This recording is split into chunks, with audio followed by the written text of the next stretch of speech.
All right. Mike, how you doing? Great. What's up? Nothing much, man. Welcome everybody to another edition of our Leadership Masterclass.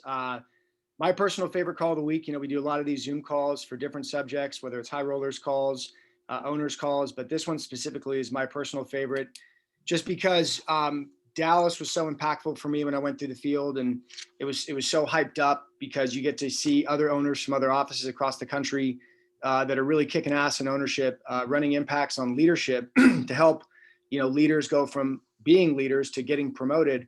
And it was a great event. You know, we had multiple speakers. It was a whole weekend.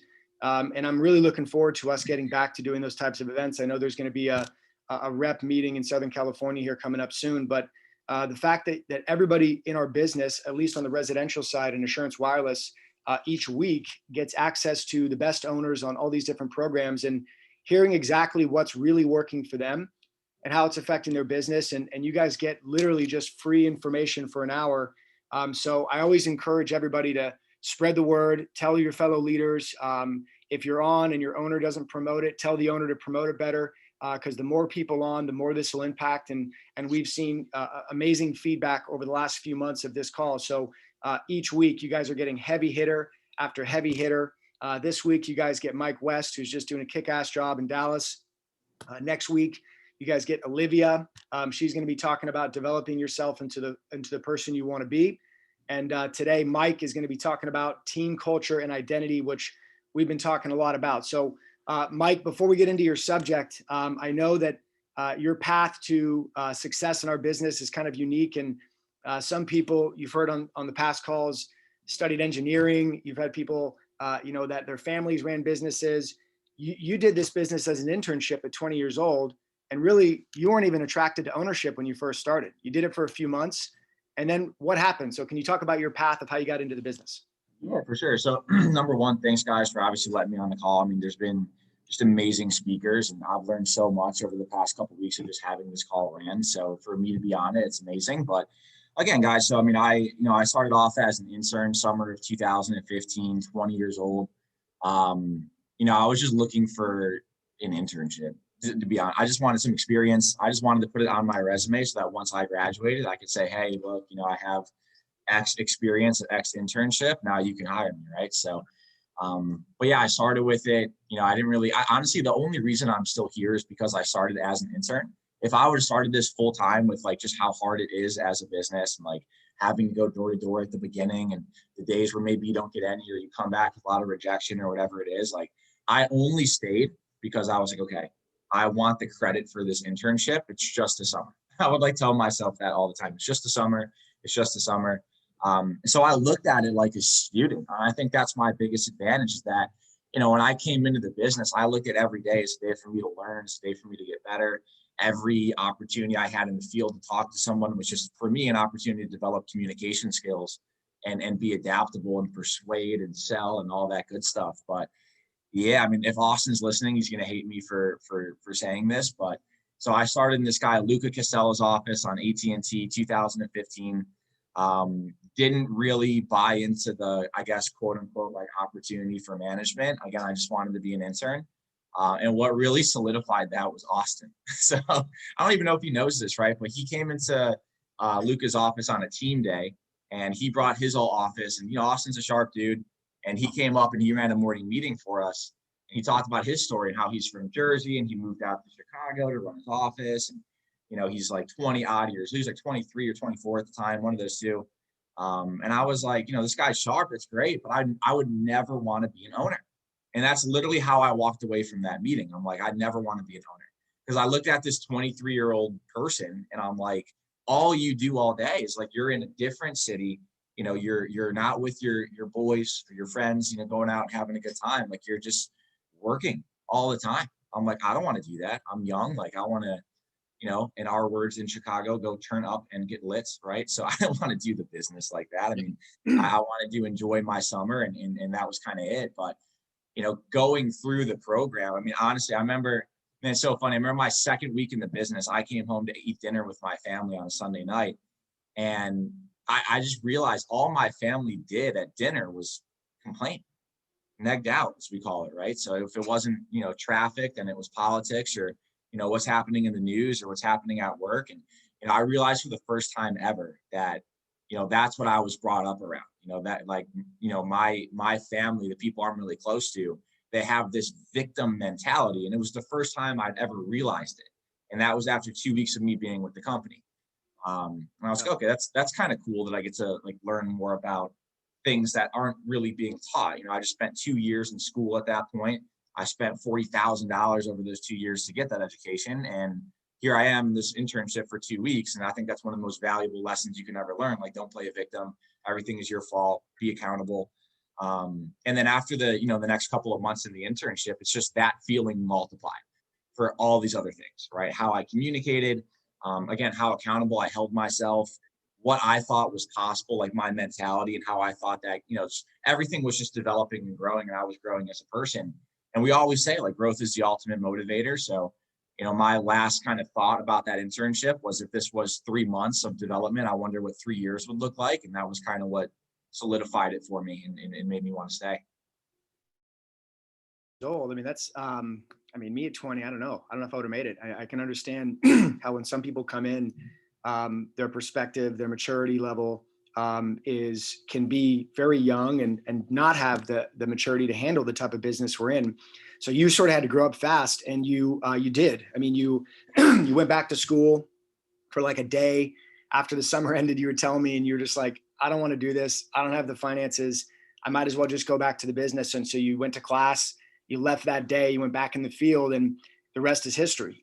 You ended up expanding to California on, it's called Zero Energy, and you got promoted on that program. Eventually that client couldn't support our business, so you transitioned into Verizon. You had to rebuild a whole crew on Verizon. Eventually Frontier bought out Verizon in the state of California, so you had to handle that transition. And I think, Mike, one of the most impressive things about your story was you were in the Inland Empire, and you were very crowded with a lot of owners. And, you had to look at it and say, well, do I want to share this territory, the smaller territory, with a bunch of people, or do I want to go to a much bigger territory and improve my opportunity? And I believe it was February 2020. So we're talking about a month before COVID. You moved a whole crew out to Dallas, and you basically started from scratch. And then COVID happened, right? And so we've heard a lot of people go through the trials and tribulations of it. Many people might have just said, hey, maybe it's not meant to be. You worked hard and you rebuilt your situation, and you've had a ton of success in the last year. You've promoted, you had an outside deal promoted into AT&T with Go. You just promoted Monica to assistant management. You got Desiree, you got Josh. Your crew's doing 150 apps a week right now. So things are really happening for you. So what do you think has been your mindset, or the thing that's helped you the most to constantly be this person that's A, willing to take risks, but B, just having that belief in yourself to overcome whatever obstacles are in front of you? Yeah, like for sure. So we talked about this before the call, right? And like I said before, I don't think I've ever had like a confidence issue. I've never really had like a self-esteem issue, like, oh, I can't do something. I never really thought that way about myself, but it definitely wasn't like to this level of confidence, if that makes sense, right? So again, I think the biggest thing that the business taught me is that whatever you put your mind to do, like if you really work towards it, you commit to it, why wouldn't that be possible, right? And like that's always how I looked at ownership too. Like, I looked at owners and I said, okay, well, if these guys can do it, what do they have that I don't? Like these guys and girls, if they both can do it, like, no offense to anyone, but I think I could do it a little bit better if I really tried, right? So I think that confidence, again, I think most of it came from the business, right? Like seeing that success entry level. I'd never done sales before, and I got trained up in 2 weeks, promoted on my third or fourth week. And, if I can put my effort into something and be good at it that quick,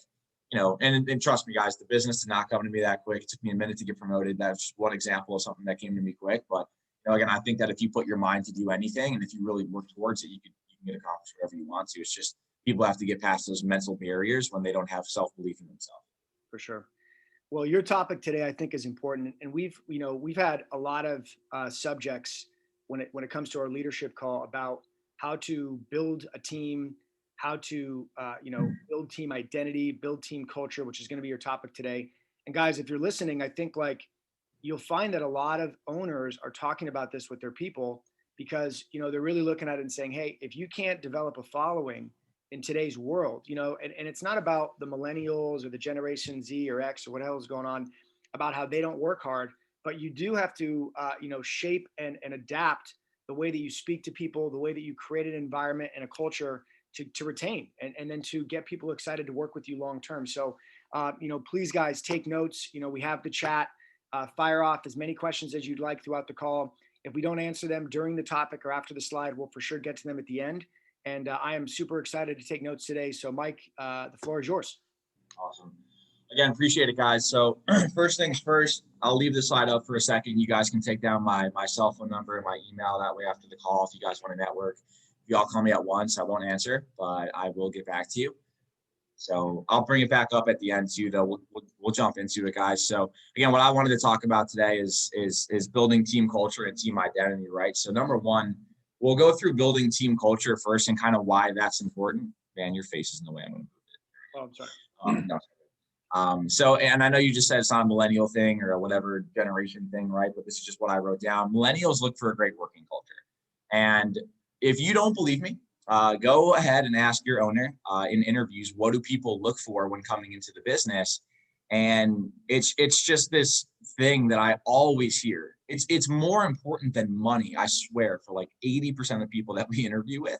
I'm like, what are you looking for out of your next opportunity? And they say, I want a place that I'm happy. I enjoy coming in every day. It's a good culture. I'm around a good team. I'm around hardworking people. There's great leadership.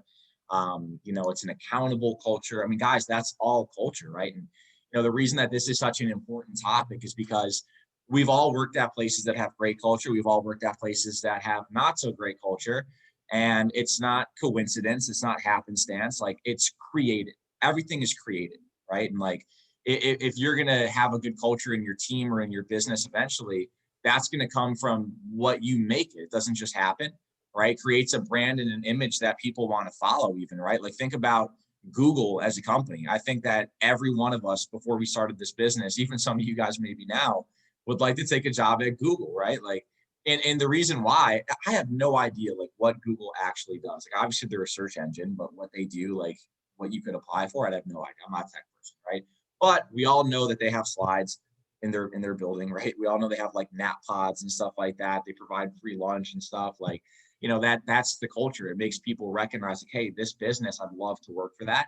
The business is already hard. Make the work enjoyable, right? Like, that's one thing that I was taught from day one in this business is that, the business breaks everyone. It's our job to build people back up, right? So if the business is already so challenging, why would I want to make it harder on people, right? Like, the whole reason I'm here in the first place, because again, I mean, when you come into the business, it's not easy. It's long hours at first. You're knocking on doors in the beginning of it. I went through the field in Chicago. So, if it wasn't snowing, it was raining. So, it's hard. I went out there on my first couple of days, weeks in the rain. And, if it wasn't for me coming back to like a motivated team and like good people that I just enjoyed spending time with, I wouldn't see a point in doing it long term, because no one really understands like the whole entirety of our business and the actual opportunity until you've been with us for a couple of weeks or months. No one gets it off the bat.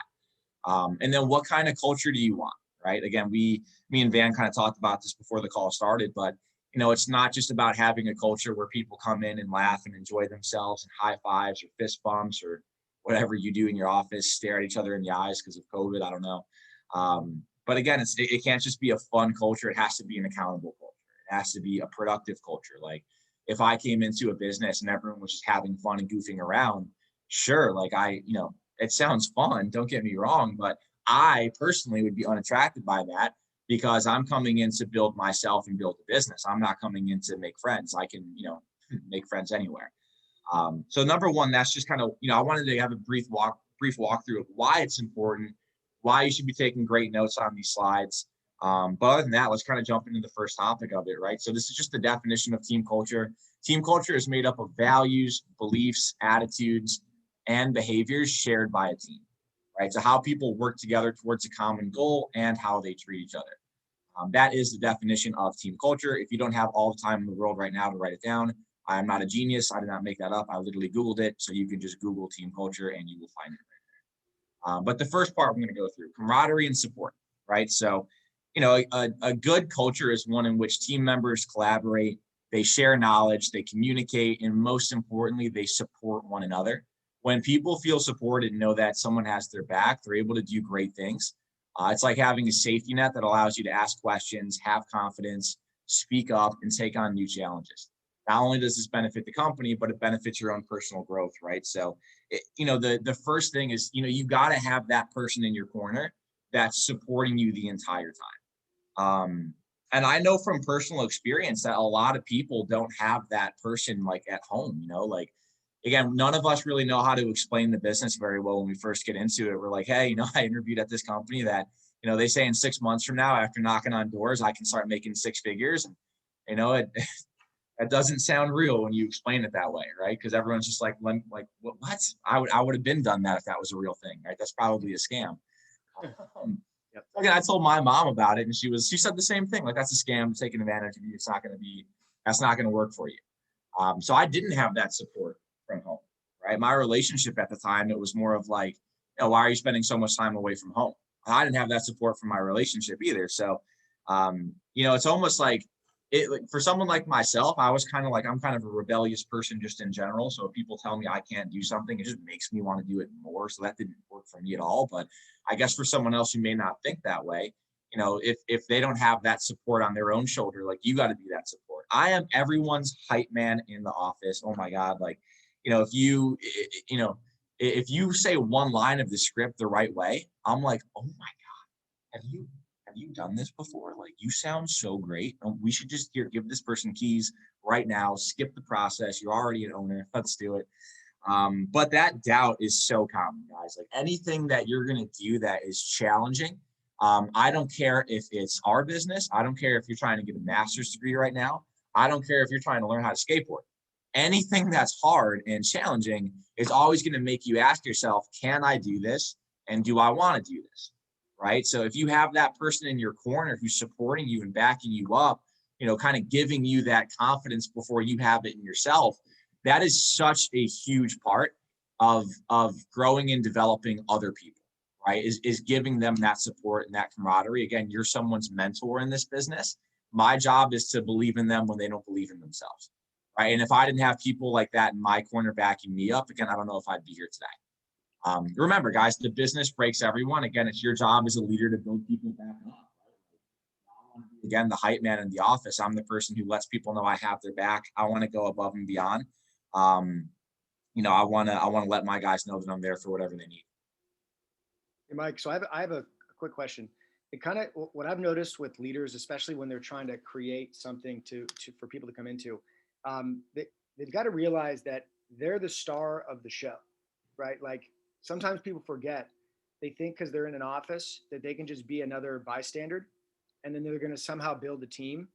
But in the reality, like what you're talking about is like a person has to set the stage.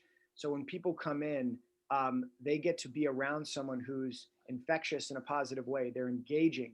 When people walk in, you're fist tapping them. You're saying, "How's your morning going?" I see a lot of leaders. They just kind of sit back and they head nod people and they don't really create an environment that's attractive or fun to be at. They kind of just let others or the owner wait to create an environment, and they're kind of just sitting back waiting to build a team. And in reality, you've got to be the star of the show, right? People are coming in, and you got to imagine people are showing up to work to see you. So what advice can you give people about like that shift from just kind of sitting back and waiting to create an environment versus stepping up and doing it yourself? Amazing question. If you don't write this down, if you're listening to this call, I don't know what to tell you. Best piece of advice I ever got in the business was treat the office like it's already your office. And if you do that, everything you naturally do will be as if you owned the business already. You would essentially live in the mindset of an owner already. And it literally changed my training program. Work the business like it's already yours. I was an account manager at the time that I heard that. I was already in California. I remember Austin was like chewing me out one day for something I didn't do. And he's like, Mike, your problem is you just don't look at this business like it's already yours. You look like at it, you're like, you're an employee of my company. And it just like, it's sudden realization just clicked for me. I'm like, oh my God, I do. And when I stopped doing that, I came in with, game plans every day, morning meetings ready every day, leaders meetings ready every day. I had to make sure the car rides were set up. I had to make sure the music in the atmosphere room was the right music. I had to make sure everyone was like, pitching with each other the right way. Like if I'm in atmosphere, my back was always towards the wall. And if you were pitching with me, like I was kind of looking at you, but I was looking at everyone else. I'd be like, you know what, give me 1 second. And I would like go up to two distributors pitching with each other or two leaders. I'm like, what are you guys doing? You go here, you go here. And then I'll like go back to my person. I just like take full accountability and ownership of the entire office. And it's just like a cheat code, like, because after you do that and you already know how to run the office, now you just got to build your team. And again, the only difference between guys listening to this call and people who are running it is we just have more people on our teams. That's literally the only difference. Absolutely. Good stuff, Mike. So, awesome. Next slide is how to create a team vision and team goals, guys, right? So number one is people want to follow other people who have a vision or goal for themselves. And I want you guys who are listening to think about this really quick. Who in your life outside of this business do you know that has like actual goals for themselves? Not ideas, not like aspirations, not dreams, not things that they want to accomplish, but actual goals, like people in your life outside of this business who have taken the time to write down things that are important for them. And I'm not talking about on a New Year's Eve resolution. I'm talking about like on like a Tuesday, like a random Tuesday afternoon, just to write down their goals. Not many people in life do that. Well, kind of makes sense why not many people in life, live the life that they want to live, right? So, again, do you have real goals? And if you do, are you promoting those goals to people, right? Are you like, do you have a vision? Do you have a game plan for yourself? Don't underestimate how attractive that is for someone coming in looking to learn and be mentored, right? Like if the people who I got mentorship from, Van being one of them, right? If he didn't have goals, like if Van wasn't as motivated as he is with his goals to take over the AT&T program and everything else that he's got going on, how would I be motivated to work with this person, right? Like I wouldn't be at the end of the day. Again, so I want to follow someone who has goals, they have that vision for themselves, but also you have to incorporate your team in your goals. And if you're not, then you're doing it the wrong way. It's always we. It's never you. It's never I. It's also one of the best pieces of advice I got from Austin. When I talk about anything with my team, it's like, what do we have to do to get us to this point? And the level of commitment that you'll see from your people when you incorporate them in your goals and you lean on them to help you hit these goals. They're a part of it at that point. It's not just like you and your subordinates. It's a team, guys. And remember that this is a team sport. So we're only as strong as our weakest link. We're only as good as our best person, right? Like, everyone's got to be on the same page, but make people feel involved. Constantly talk about your vision and your goals and where you see yourself in the future. And then execute on that, right? Like, I always talk about, hey, by the end of this month, we're going to be here. By the end of this week, we're going to be here. By the end of day, we got to be whatever it is, right? Set a time frame, set goals. And most importantly, again, execute, right? If I'm just the person who's, hey, we're going to do this, and hey, we're going to do this, or whatever I'm saying, and then it never gets done, you're a hypocrite. Why would I want to work with you? Like, you only have so many chances to tell me something is going to happen and it doesn't happen for me to just start calling BS every time you talk, right? But if you can be a person, you can set realistic, attainable goals. Maybe they can be a little challenging, but you're hitting those goals. I am so motivated to work with that person because I'm like, wow, they're real, they're legit, right? If they say something's going to happen, it ends up happening. And there's been so many times in my office where, I've talked to my people and they're like, Mike, every time you say we're going to do X, Y, or Z, it happens, right? And I'm like, great, like, thank you, right? Because that's the whole point is I have to have high standards and high goals for myself. But if we're not hitting them and I can't lead by example, there's no point of it. And then last part of this, guys, is hold your team to high standards. Don't ever lower your standards to meet the standards of weak people. I'm gonna force you up or I'm gonna force you out, right? I'm gonna make good people rise up to be great, and I'm gonna make weak people fall off. I have no patience for that. It's like the Kobe Bryant quote. I'm probably gonna butcher it, but it's like, I can't relate to lazy people. I think we've all heard that one before. Again, if you don't want to work hard, if you don't have high standards for yourself, if you don't want to be successful as bad as I do, then you shouldn't work at Westway. There's plenty of places out there that would love to hire you. It's just this would not be a good fit. No disrespect, but I want to work with people who have that same drive that I do to be successful. And that's also a huge part of culture that I didn't even put in this slide. Who are you working with? Do you work with people who kind of match that same energy, or do you work with people who are just kind of bringing the energy down every day? If that makes sense. Yeah, and I think a lot of people when they're building teams, because there's such a law of averages to building a team that you're gonna hire people, you're gonna train people, it's not gonna work out. And I've noticed sometimes people they lower their goals, they lower their standards because they think that will attract more people because they sometimes get this in their head. Well, they don't want to come across with too big of goals or too high of standards because then it will turn people off. And I think like what I've seen over the years is that's the opposite effect. You want to 100%. have goals that are big. You want to have standards that are high because you're going to attract people like that. If your high goals, high standards, great work ethic is a turnoff to people, then you got to look at it and say, well, those are not the right people. Like if those people that are getting turned off by achieving a lot or having high goals, like then those aren't my people. And so don't like you said, Mike, you just got to don't lower your standards or lower your goals to appease people who don't have big goals or aspirations. You got to keep them high and attract those type of people. So I love that. All right, awesome. So treat your team members as equals. there's no importance level on each one of these slides. They're all equally as important, by the way. So remember that you're building leaders that are going to help you run your business, guys. Like, treat them like that. Like, these are the most important people towards your situation. Again, when you open up your office, guys, I mean, you bring an expansion team. Like, good luck expanding without an expansion team. It doesn't work that way. So the whole point of going through account management and being able to build a team is like, we're going through this together because we're going to open up this new market together, right? And it's never me. Like, and what I mean by that, like, it's never me, is that I never look at myself as this, amazing leader, this amazing person. Like, again, I'm only here, now because I've spent more time in the business than probably 90% of people listening to this. And I just have more people on my team. Like, that's the only reason that I'm running this call. It's the only reason I'm running an office right now. So the only difference between me and the new guys is, the time, really, right? So, again, I'm not someone's boss. I'm a leader, right? It's all about servant leadership. Like, I don't work for, like, my team doesn't work for me. I work for my guys. Westway Promotions isn't Westway Promotions without everyone that we have in here every day, excuse my language, but working their asses off to make all this possible. Like, these 30 sales a day, none of them come from me right now, at least, right? Like, this is all these guys out there every day working extremely hard. And if you can't recognize that, or if you don't at the very least appreciate that out of your people every day, you'll never build a team, right? Like, I'll bend over backwards for my guys. I'll do whatever they need me to do. Go the extra mile, pick them up in the morning, drop them off at night if they need it. We'll go get haircuts on Sunday. If you don't have dress clothes, we'll go out and buy you some, right? Whatever you need, like, that's my job as a mentor, if you're doing the right things, to make sure you have that. Because that's my asset. Like, my people are everything in my business, right? And you got to have a clear, genuine intention to help them grow as people.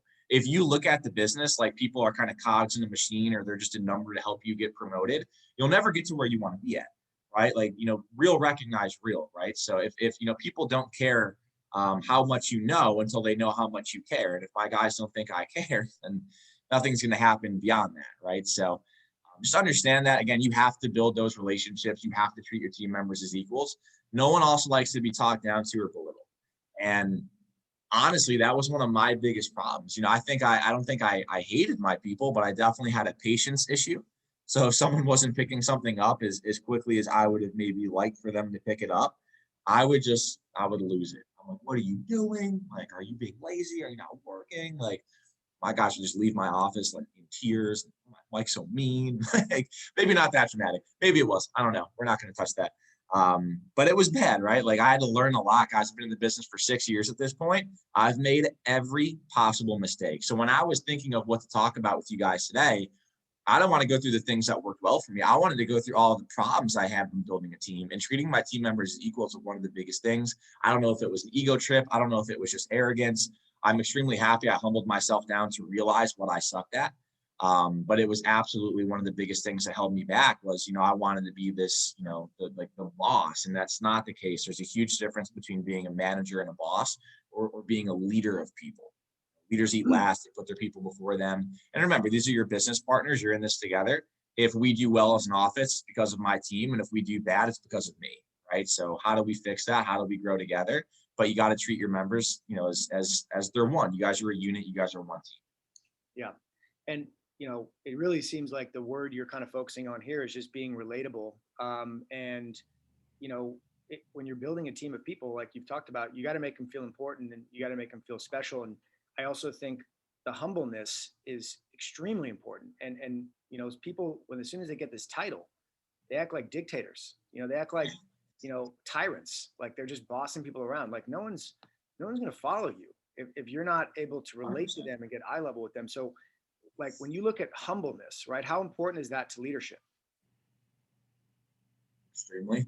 And I think too, it's like, we kind of almost put ownership on like a pedestal in our business. And I think that's almost like a problem. I think that's something as an organization we need to get a little bit more away from.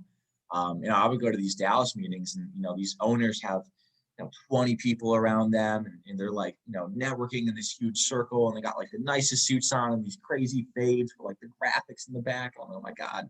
Like celebrities. Now I want to be a celebrity, right? So I think we put these guys on this pedestal, and guys, trust me, when you get promoted to management, shout out to you, fist bump, right? But congrats, you own a small business with probably 5 employees. Like, you're no one, right? Like, no offense if you just got promoted, but you are not cool. I mean, you have earned nothing at that point. You have just now been able to start playing the game, right? Yep. Like, now you're in it. Now you can start to build a name for yourselves. You can start to run your office. You can start to put out promotions.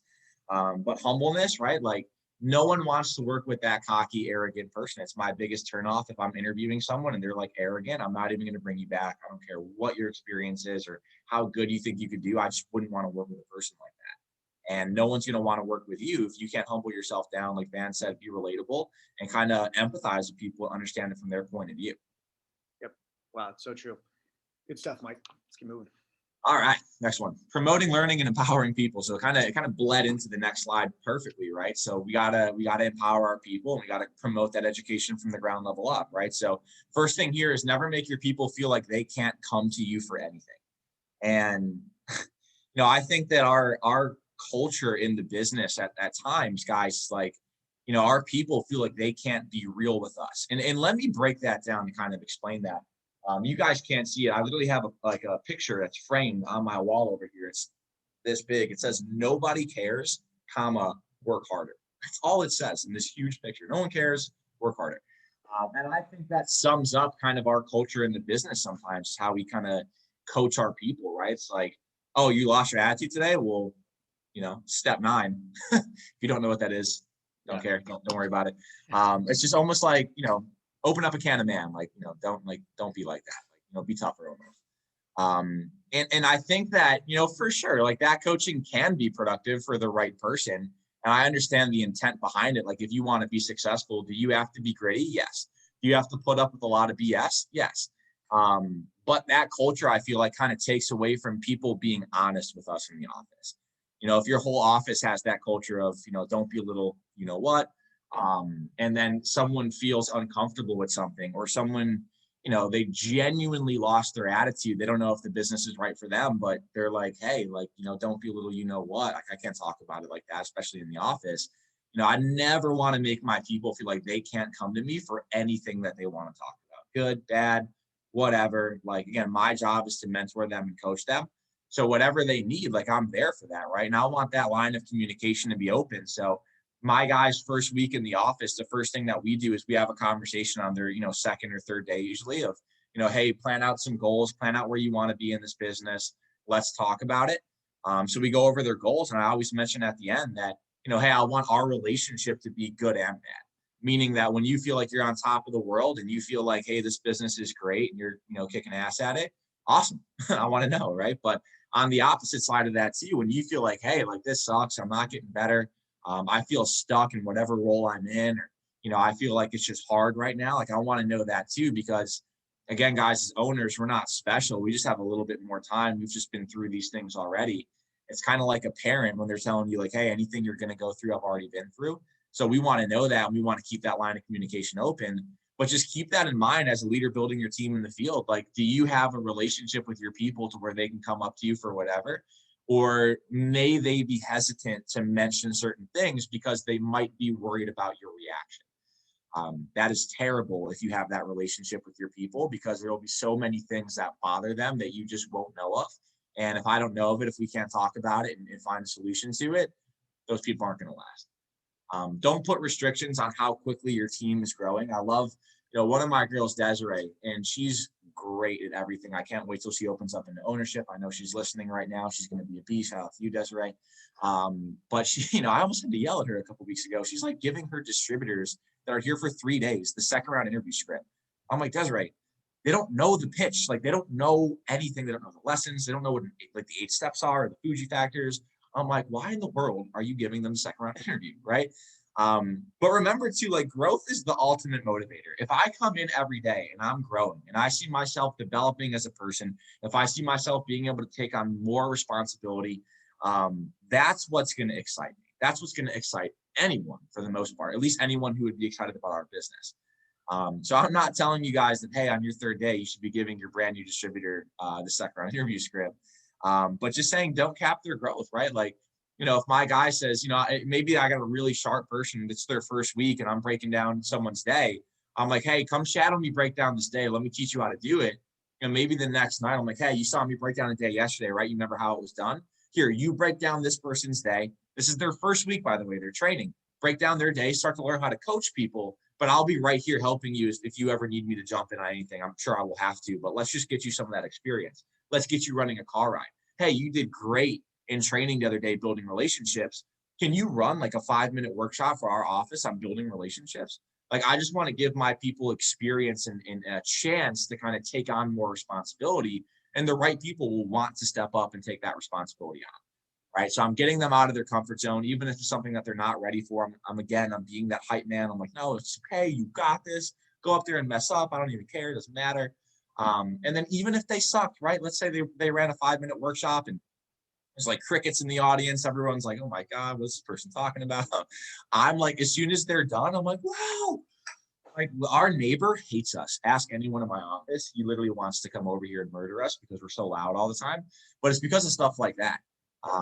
We'll run a workshop. I'm like, oh my God, give it up for this person.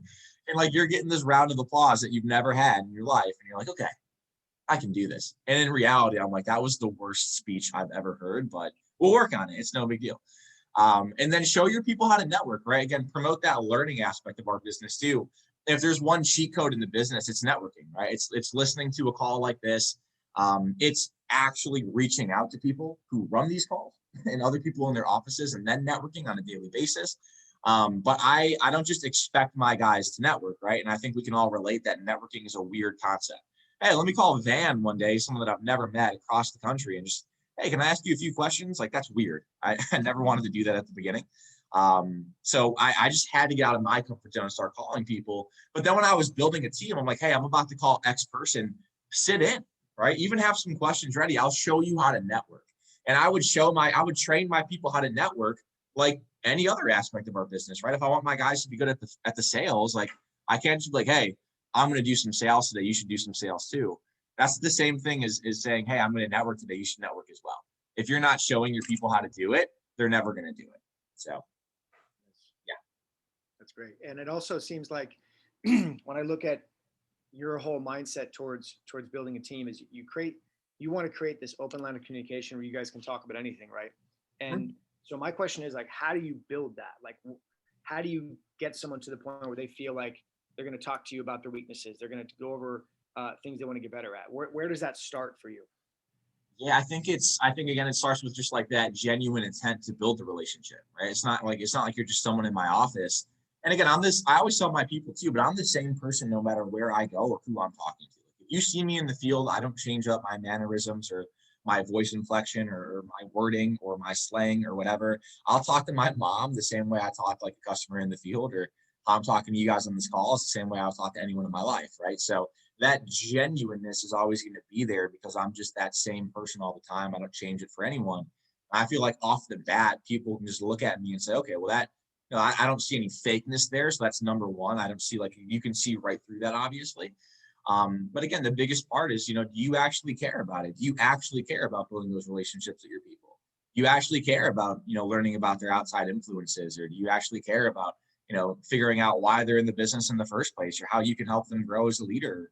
Whatever it is, right? Like, if you care and you're straight up and you're real with people, I think that's all that they need to see.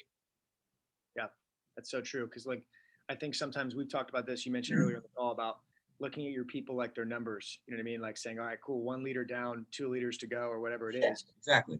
As opposed to looking at a person and putting yourself in their shoes and imagining their experiences and getting to know them in a genuine way. Because, yes, of course, this person could change your life because, or, you could change this person's life because you could help them, but this person can change your life. Like, together, these bonds you build, and many people build these bonds in the field with people, and these people become part of their expansion and eventually become owners. So, don't underestimate the relationships you're building when you first hire someone, even right now in the field. You never know who these people are going to become in your life and what you're going to become to them. So those genuine relationships initially are super important. So I'm glad you touched on that. All right, guys, next thing, and again, perfectly kind of relates, getting to know your people. Man, I don't know how you're setting these transitions up. I don't know if you're looking at my slide low key. It's all up here. So getting to know your people, right? So understand what their goals are and what motivates them, and then coach them based off their goals, not yours. That was one of my biggest issues, guys, is that, I would try to coach people towards my goals. Like, what's important for me? I am like the most basic person in the world. I just want to be rich. And then go do cool stuff. I want to go like travel and, you know, just do rich people things. That's it. Like, that's my only motivation. Like, I'm not that deep of a person. Like, let me just be rich and then I'll go live my life. But again, I would try to coach people off, getting rich. Right. And is maybe a weird concept to some of you guys. But not everyone cares about money that much. They really don't. Everyone's motivated by something different. Maybe I have some people in my office, like, Monica, she loves to travel, right? Her whole goal is just to travel. That's what motivates her, and eat good food. There's other people in my office who they're not motivated by money at all, right? They want an opportunity to take on a mentorship role and change people's lives. And that's what motivates them. And that's great. But for me to be able to coach someone, I have to be able to know what their goals are. And someone said this in a call before. I don't know who it was, so I can't give the proper credit, but they said you have to kind of use your people's goals against them. And it sounds so terrible when you hear it, right? It's like some mind effery thing, but it's not. Like, people forget their goals, and that's okay, right? I just got to be the person who can remind them of, hey, why are you here in the first place? Right? What are you actually working towards? And again, if I don't know what those goals are, how can I possibly remind you of that, right? Like, there's people in my office who, need to put their family in a better situation. And, maybe they come back from the field one day with, maybe not the best attitude, maybe not the best results. It is what it is. It happens to literally all of us. And you can kind of lose some sight of your goals on maybe a not so amazing day, right? And that's okay. That's super normal. No one's motivated 24/7. What I mean by using their goals against them is like, hey, why did you start? Right? Is this circumstance more important than your goals? Right? Is today's circumstance more important than your goals? And if you live your life based off circumstances, well, good luck, right? Because circumstances will always change. Your life is going to be dependent on uncontrollable situations around you. That makes no sense to me, right? I'm going to control what I can control. I understand circumstances are always going to be there, but I'm not going to ever let them outweigh my goals and what I'm working towards on a daily basis. Meet their friends, family, and spouses, right? I got to get to know outside influences of my people. And we always, again, it sounds such a weird thing too, outside influences. Like, it sounds weird, but again, if you got to think about it from a new person's perspective, right? Like, we're kind of used to it as leaders, like the time that you spend into the business, especially as owners, we're just like, we're already in it. We don't care, right? So we like it at this point. We enjoy spending time in our buildings. But as a new person coming in, you're like, man, this is a lot of hours. You still don't know if this is exactly something that you want to do yet. It's just all of these challenges off the bat, door-to-door retail sales, usually on commission. Maybe you haven't worked commission. Maybe you haven't gotten that rejection in your life so far, whatever it is. So understand that when you go home, you're probably talking about those negatives to your outside influences. You're probably talking that to your girlfriend or your boyfriend or your mom, dad, whatever it is. One of the biggest reasons my mom didn't like the business at the beginning is because when I came into it, she would ask me at the end of the day, how was it? And if I didn't have like a quote unquote great day sales wise, I would complain. I'd be like, well, I worked out there in the rain for 8 hours and didn't do any sales. And I worked for free today. My feet hurt. I'm freezing cold and I want to go to sleep. So, I mean, it only takes so many times for people to come home and hear that story about you to be like, if they have any, like, if they care about you even this much, they shouldn't like the business. Because why would you want someone that, you love or that's someone that you're close to not be happy in their life? Doesn't that make sense? Like, don't we all go home and kind of complain about the business at the very beginning of it? Right. So I want to kind of be the person who can step in, and plus at the end of the day too, people think that, I'm probably some, 70-year-old dude who's taking advantage of their daughter or their son and just making them work these crazy hours. I'm not that at all. I'm someone who started off entry level in the business just like they did. I'm probably not that much older or sometimes even younger than some of the people I go meet their outside influences. And they're like, oh, this is your boss? Well, I'm like, yeah, this is the business. This is how it's broken down. This is the goal of it. And I'm just being real with people like, hey, over the next few months, like your boyfriend, your husband, your wife, whatever it is, I mean, they're definitely going to be spending more time with us to get them into ownership. We would love your support. It's the business is already hard. We would love for you to be that person that can help this person grow, kind of be that anchor that they would need.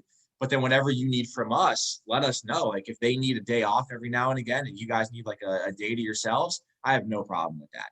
If you want to come to the office and hang out, I have no problem with that. If you want to go to a dinner on a Sunday together, I have no problem with that, right? Like whatever I can do, I'm taking a genuine interest into their life and their well-being.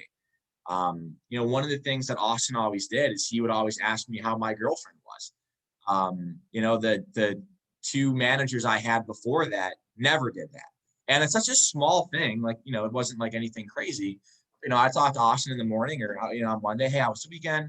How's your girlfriend? What'd you guys do? And it just meant a lot. I don't think he was asking it because he felt the need to. I think he was asking it because he cared. And now I do that with my people all the time. I'll talk to Go. I'm like, oh, hey, how's your fiance? How's everything going with that? Is she beating you up at home? Like, do you need any help with anything? Do you need me to come save you? I'm just kidding. Go's listening, he's probably cracking up. But again, I'm taking a genuine interest in their life, their well-being. And then most importantly, guys, again, I'm going to show my people I'm willing to go above and beyond. And really quick, if you're taking notes on this, write this down. You can't win the game if you don't play it. And what I mean by that is like, you're going to make good investments into people and you're going to make bad investments into people. Like it is what it is. Just because I got burned on an investment into a person, whether that be time or, giving them rides home every day or, helping them out with gas money, whatever it is. And I got burned on that. Maybe they didn't come back the next day. It doesn't mean I'm going to not do that anymore. And I learned that from Van. He was like, if you get like cheated on in a relationship, like, do you stop loving people? Like, no, like, you get back into a new relationship with the open mind of like, hey, this is a brand new person. I'm not going to come into it with that stigma from my last relationship. Because there's been, I remember this one time when I was brand new into the business, had this guy Mark on my team. He had been on my team for like a month and a half. He was a great dude and he just couldn't pay his electric bill that week. He wasn't great with managing his money. Couldn't pay it. He was complaining about it all day, stressing out about it. It's $200. I went to the ATM that night, grabbed out $200 cash, gave it to him. I said, don't worry about it. Pay me back when you have the money. Never came back the next day. Is what it is, right? I have a guy, Josh, in my office right now that if you're on the AT&T program or Frontier program, you've probably heard of this kid because he makes, I think last week or 2 weeks ago, he made almost $3,000 in a week. He crushes it. He's about to get promoted too.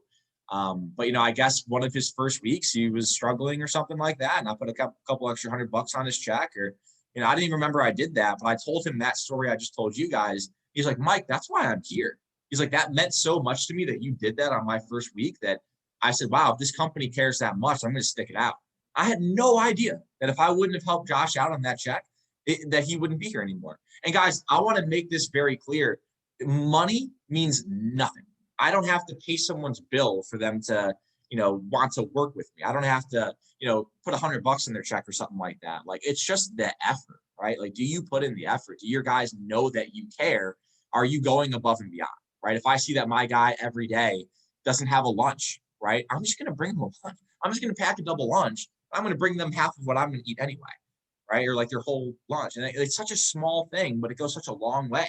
Maybe I'll bring my guy a coffee in the morning. Maybe if, there's so many examples. I'm just going to ramble if I keep going, but you guys understand what I mean. Like, do your people know how much you care and have you shown them you're willing to go above and beyond? Last example I'll use really quick because I know I'm over talking it. Desiree has this pink Starbucks cup in our office that she always uses. And she loves pink everything. And I looked at it on Thursday and it was broken. I'm like, Desiree, what happened to your cup? This is tragic. And she was like, oh, I dropped it and it broke. Like literally right then I went on Amazon, spent like $6 on a new cup that came in yesterday. And for her, it's the world. It's like, oh my God, a pink cup, yay. So bougie and fancy like she is. But little things like that, $6 cup means the world. And it's little things like that your people recognize and that you would recognize from your leaders. So, all right, next slide. Team nights, guys, right? So team nights are a must if you want to get promoted to management. Like, I'm not going to hate on someone if they don't come to team nights. I'm not going to make them feel obligated to come, understand people's situations, guys. Like, we already work a lot. If you got a wife and a family and some kids or, whatever it is, I'm not going to put pressure on you to come to team night. But also understand that if you want to grow into management, those relationships that you have with your guys are going to be the reason that you grow into management. Team nights is just an amazing way to build those relationships.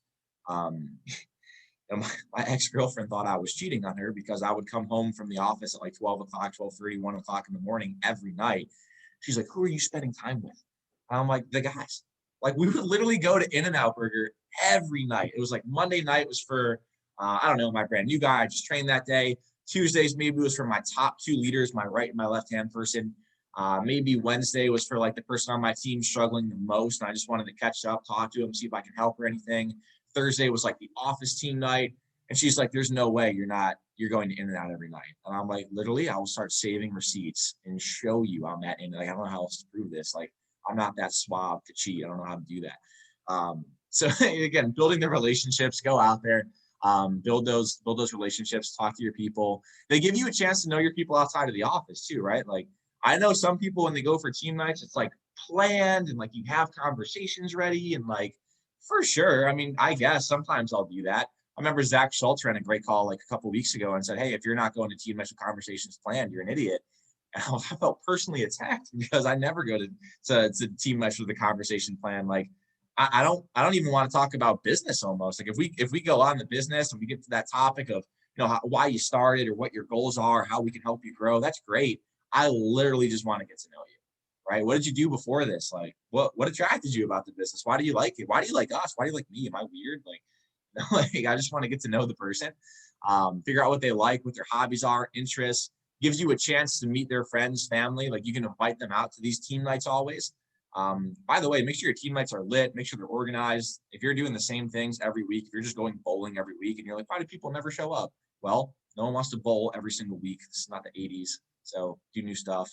One-on-one dinners, they give you a chance to spend time with people, get to know them on a deeper level. Like, again, these, just like we've been talking about, nothing's changed. Like, these are people that I want to build in the business with me. These are potential business partners. Not everyone works out, but I don't have a crystal ball that tells me who will and who won't, right? So every person I'm going to put that equal amount of effort and time into. And then understand Sundays are not a day off, right? Like, I remember I went to an R&R, right? And this is Larry talking at our R&R, rest and relaxation, for those of you who don't know. We do it every year. Last year was Cancun. And Larry gets up there to talk for our meeting in Cancun. And the first thing he says is like, "I don't know why so many people are walking in when we're about to start. You guys act like you're on vacation." You act like you're on vacation. I'm like, what? It blew my mind. I'm like, aren't we on vacation? And it's just exactly how Larry thinks. It's like, no, I don't want to curse, but no, you know what, why he's successful, right? Like, he's so into what he's doing all the time. And if you look at a Sunday or a Saturday night, it's like, oh, this is my day off. Like, you're not an entrepreneur, man. Like, come on, stop kidding yourself. Like, again, this is something that you do. Like, this should be a passion, right? Like, I understand having time for other things and work-life balance, and I'm not opposed to that at all. And for sure, like, have fun, do your things, go out with your friends, spend time with your family. I'm all about that. But I don't look at it like, oh, I can just do nothing and detach myself from my team in the business all day, right? Like, those Sundays are my time to reflect on my week, think about my goals, think about what I want to get accomplished, spend time with my people, go paintballing, get haircuts together. I don't know, maybe I shouldn't say this, go grab a beer or something like that, right? Just go hang out for a little bit. Like, just get to know my people, just have fun. It's not always all business all the time. And then it's so important for your team to see you in like those normal clothes. Every time I go out to, like, on a Sunday or a Saturday night, or like we did a 4th of July barbecue like last weekend, and everyone's like, "Oh my God, you don't wear a suit all the time?" I'm like, "No, I don't wear a suit when I'm sleeping. I don't wear a suit on the weekends." I know it's hard to believe, right? But I do have like normal people stuff that I wear. So it's important for guys to see that, not so that they can see my drip, because there's a lot of it, but just so that they can get to know me outside of a business setting. So, yeah. Anything to add to that, Van, or want me to move on to the next one? Well, we got a couple questions in the chat, but why don't we get through these last? How many slides you got left? 1 or 2? I don't know, to be honest. Let me see. I think I have like 3 or 4, not many. Okay, let's jam through them real quick, and then we'll go through a couple questions. Yep. Okay. Oh yeah, it's already 10:57. Oops, my bad. So incentivize, create competitions, challenges. You want your people to be competitive, right? Keeps it fun, entertaining. I just want to gamify everything. If you're going to take one note off of this slide, gamify everything, make things fun. We always play games and atmosphere on like early objections or rebuttals. We try to make it competitive as much as we can. I know a lot of offices have stopped Challenge Fridays, and we have too, but a little competition. Hey, whoever high rolls tonight's going to get froyo on the way back. Whoever low rolls, you're going to ride home to the trunk. JK, it's against compliance. Don't do that. But again, you get the idea of it. Incentivize your people, make cool little competitions. And then the last thing, aside from creating a culture, is like the team identity, right? So team identity is a member's sense that they share a bond and a purpose.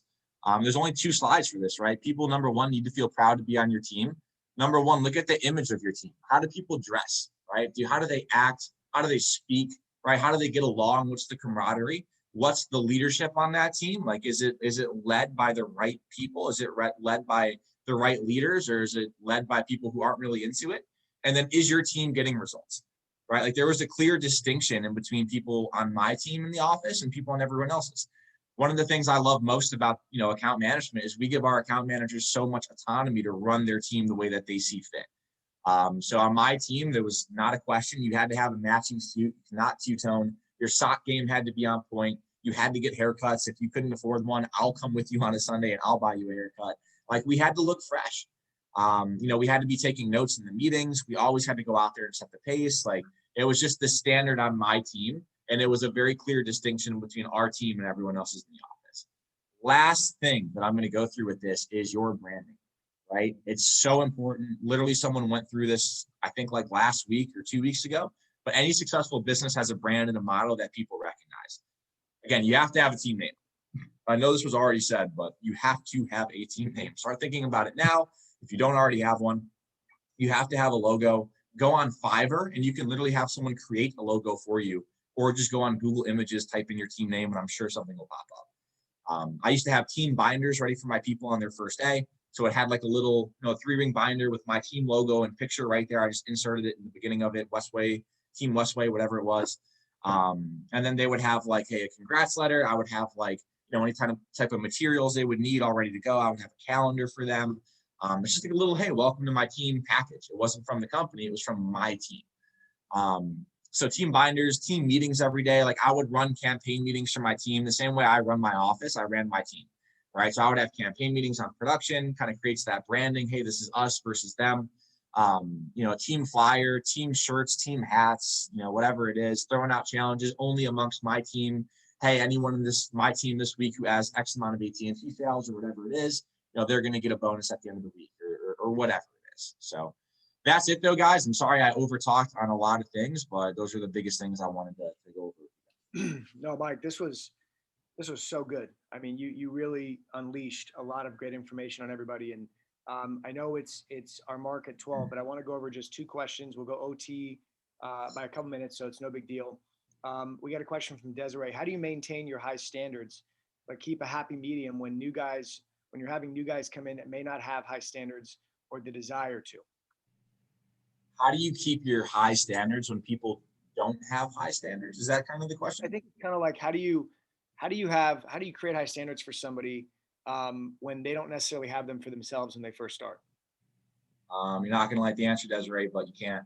In my opinion, right? Like, someone's either going to be motivated and have that drive or they're not. But again, my job is not to want this for other people more than they want it for themselves. Like, it's a law of average. It's a law of average business, right? From the sales to building a team, right? If I do enough interviews, I'll eventually find enough people who think like I think and are just as motivated as I am.